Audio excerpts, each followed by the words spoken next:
So we don't talk about it enough, but I think Hacks is one of the best things on television and has been for 4 seasons. Right?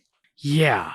It's weird how Hacks gets very little attention on HBO. Despite the numerous Emmy wins. Yeah, House of the Dragon is fine. Last of Us is fine.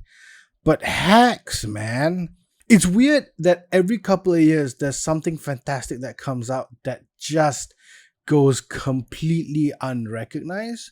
And I feel like it's a comedy problem. And I think a lot of people don't necessarily gravitate towards sitcoms, and I think that's the problem. I remember how difficult it was convincing people to try Ted Lasso. And not just because it was about football and that, they weren't into football, but because it was a sitcom. People feel like they want the more serious, dramatic stuff to watch. And whenever a sitcom comes up, people are always going back to the greatest hits, right? How I Met Your Mother, Friends, The Big Bang Theory, when those were great and those were fantastic, but we've had some really great TV since then.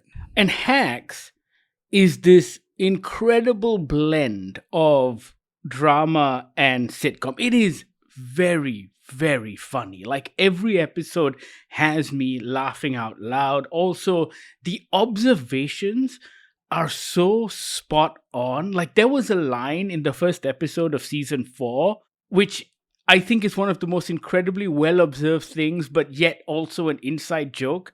Like, Deborah Vance calls Ava a cunt. Yeah. And later in the show, Kayla says, "You're really not beating those cunt accusations." And Jimmy goes, "You know how I feel about using that word when we're not in London." Yeah. And I'm just like, yes, because in America, the C word is incredibly offensive. But in England, everyone says it, children say it.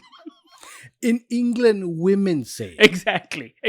Right? Yes, it's an insult. It's a derogatory term, but it's the ultimate insult in the UK. It's both the ultimate insult, but also a word that gets used quite easily. Correct. In America, it is the most offensive word you can ever say. It's offensive. It's not an insult. It's offensive. It's grandmas clutching pearls, dead relatives rolling in their graves. And it's writing like that I think make the show. It is so beautifully observed and just incredibly funny without trying. The other thing I love about the show is just how they've managed to develop Ava and Deborah's relationship. Like, after season 1, you're like, how long can they keep this going? And you're wondering, okay, this conflict between these two people, it started off as a generational idea, and then it got a lot more personal.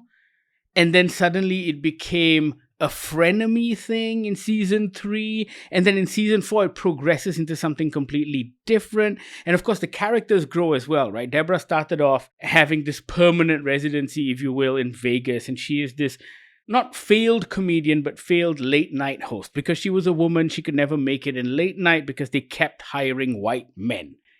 Finally, in season 4, all of that comes to a head. And she gets a spot hosting late night. It is huge. Yeah. It is huge, but also crouched in an insult. Because as one of the producers tells her, you only got this because late night is dying and nobody else wants to do it. It's career suicide. Yeah. So you really have to make this work.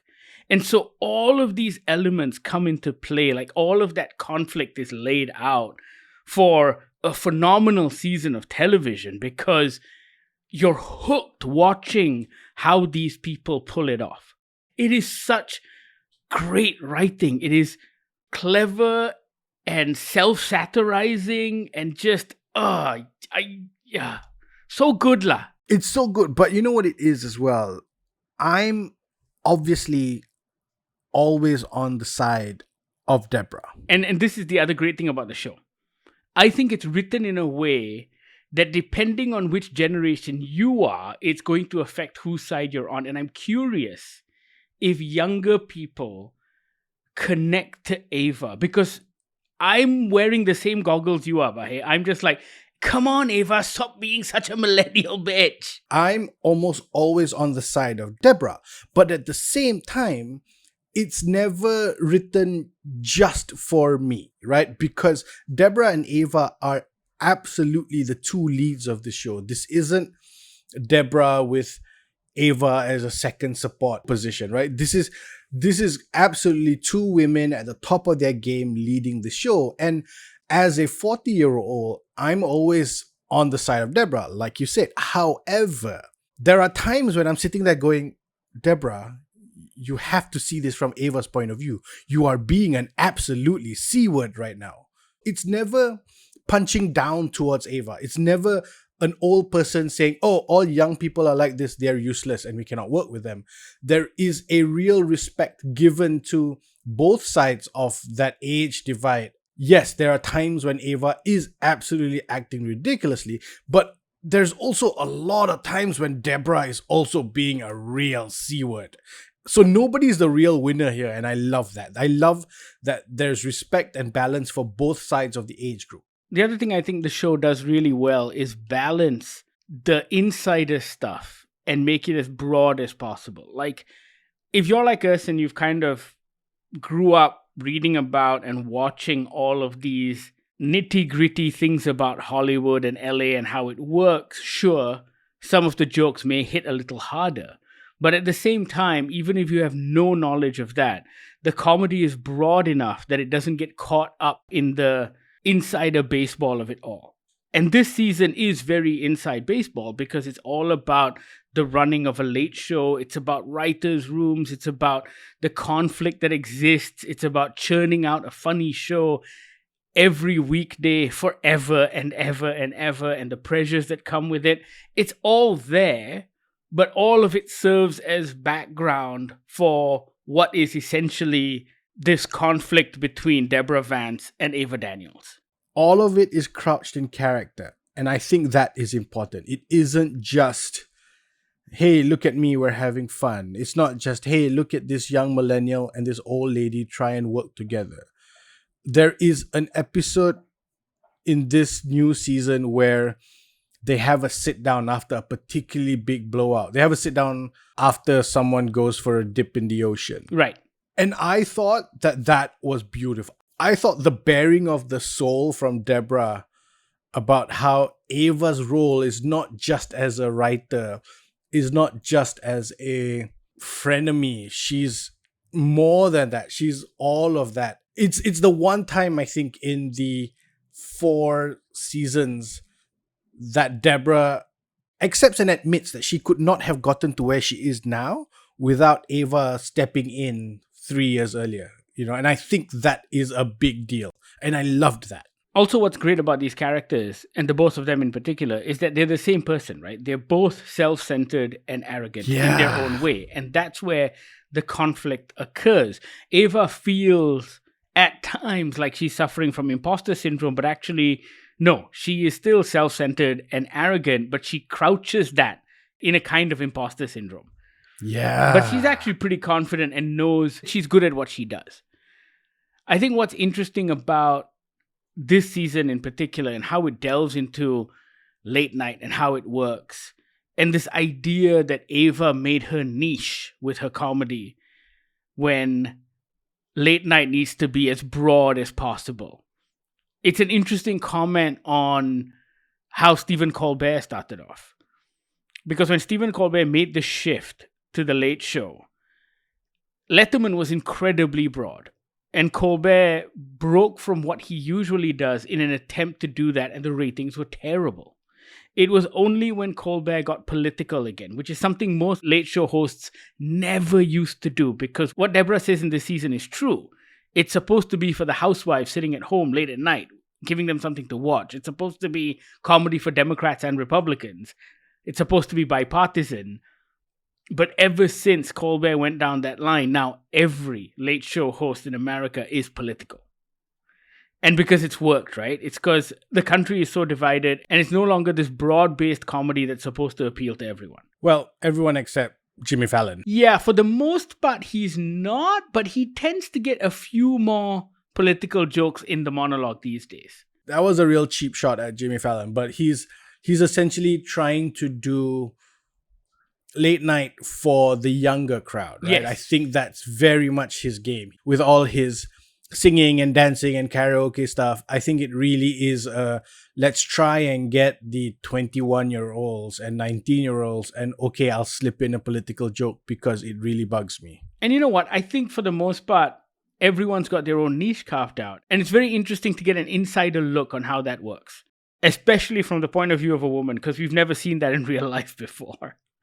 No, yeah, you're right. And that's what I love about the show, right? Every season took on a different thing. Like season 1 was really about what it's like to be a woman, stand-up comedian, residency in Vegas. And every season has taken on a completely different subject. They don't have to return to the same stuff over and over again. Like they're taking on different themes, different issues, different problems. And I think that's what makes every season cool. It's already been renewed for season 5. They're shooting season 5 now. So I'm really excited to see where they're going to take the show. We're recording this after episode 9 comes out, before episode 10. And a big part of me wouldn't mind a throwback to the season 2 where they just do the tour. They go to all these small towns as Deborah tries to find her new, in air quotes, voice. I wouldn't mind some of that. I really liked that. I really liked that almost claustrophobic locked room that these two women were always together and how they've learned about each other. And I think that was beautiful. Episode 9 of season 4 was a big one. I don't know how they come down from that for the season finale, but I'm really looking forward because like everything in this show has proven to me that the writers know who these characters are and will do these characters justice while also doing really exciting, fun things with them. I just want Deborah to win. At the end of Hacks, whenever that may be, season 7 and a movie maybe, I don't know. But at the end of Hacks, I just want Deborah to win. What do you want to happen to Ava? I would like them both to win in their own way. But I really think Deborah's put in the time and deserves to win. I think for me, it would be nice for Ava to be... I'm trying to find the words without being insulting to an entire generation of people.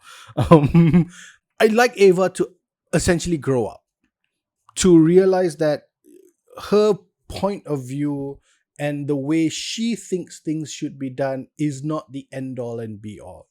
That I hope she learns that that trip to Vegas was not the best idea. It's not how you normally deal with subordinates. When you're leading a team, there are different ways to do it, and you kind of have to find it. You can't just throw everybody a party and hope everybody becomes your friend. I hope Ava grows up. And I think she's getting there. We're beginning to see a little bit of that in this season as well, where she's not just thinking about herself.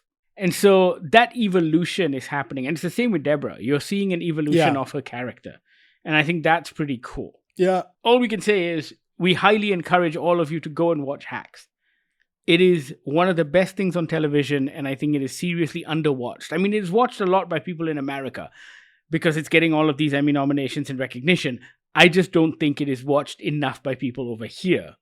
And so whether or not you're a fan of the sitcom, Hacks is definitely worth your time. There's only 37 episodes over 4 seasons. Come on, you can do that. You can do that. It's easy. Come on. They're half hours-ish. It's not a big deal. You can do that. Very, very funny stuff. Go watch Hacks. It is streaming on HBO Max. Check it out. Let us know what you think once you do. You know how to reach out. You can hit us up on Instagram on Goggler MY. You can also email us on podcast@goggler.my or send us a WhatsApp on the Goggler hotline 012-524-5208. Thank you so much for listening. This is the Goggler Podcast.